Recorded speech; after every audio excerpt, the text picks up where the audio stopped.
পৃথিবী গোল, আর এই পৃথিবীতে যাপিত জীবন এক অদ্ভুত গোলকধাঁধা। ২০১০ সালে মেটলাইফ স্টেডিয়ামেই ব্রাজিলের জার্সিতে প্রথমবার মাঠে নেমেছিলেন নেইমার জুনিয়র। ১৬ বছর পর সেই একই মাঠ, গায়ে সেই একই হলুদ জার্সি। তবে এবার চোখে জল আর কণ্ঠে ভাঙা স্বীকারোক্তি। আমি চেষ্টা করেছি, এখানেই শুরু হয়েছিল, এখানেই শেষ।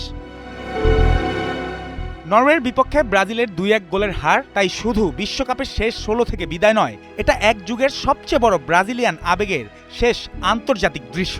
স্কোরলাইন বলছে ব্রাজিল হেরেছে, কিন্তু মেটলাইফের রাতটা বলছে আরও বড় কিছু। ব্রাজিল তো হেরেছেই, সাথে হারিয়েছে এক অভাগা প্রতিভাকে, হারিয়েছে নেইমারকে। ৩৪ বছর বয়সে আন্তর্জাতিক ফুটবলকে বিদায় বললেন এমন একজন, যার ক্যারিয়ার একসঙ্গে জাদু, চাপ, চোট, বিতর্ক আর অপূর্ণতার গল্প। ১২৯ ম্যাচে ৮০ গোল, ব্রাজিলের পুরুষ দলের ইতিহাসের সর্বোচ্চ গোল। পেলে, রোনালদো, রোমারিও, রিভালদোর দেশে সর্বোচ্চ গোলদাতা হওয়া শুধু পরিসংখ্যান নয়, এটা প্রতিভা ও দীর্ঘস্থায়িত্বের সবচেয়ে শক্তিশালী দলিল।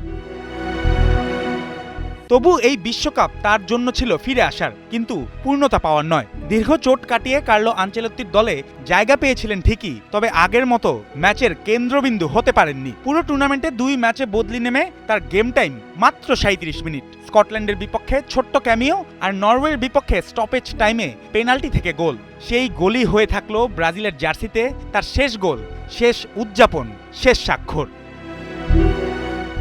নেইমারের বিশ্বকাপ গল্প ৪ অধ্যায়ের: ২০১৪, ২০১৮, ২০২২ ও ২০২৬।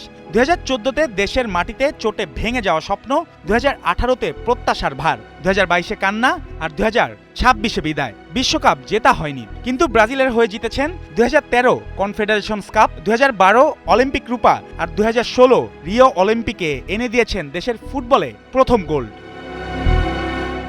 নেইমার সবসময় সহজ চরিত্র ছিলেন না, কখনো অতিরিক্ত নাটকীয়, কখনো অসম্ভব মোহনীয়, কিন্তু বল পায়ে তিনি ছিলেন ব্রাজিলিয়ান ফুটবলের শেষ বড় শিল্পীদের একজন। এখন সান্তোসে ক্লাব ফুটবল চলবে, কিন্তু সেলেসাওয়ের হলুদ জার্সিতে আর নয়। মেটলাইফে তাই শেষ বাঁশি শুধু ব্রাজিলের জন্য বাজেনি, বেজেছে নেইমার নামের এক অসম্পূর্ণ মহাকাব্যের জন্য। জুবায়ের নূর, ৭১।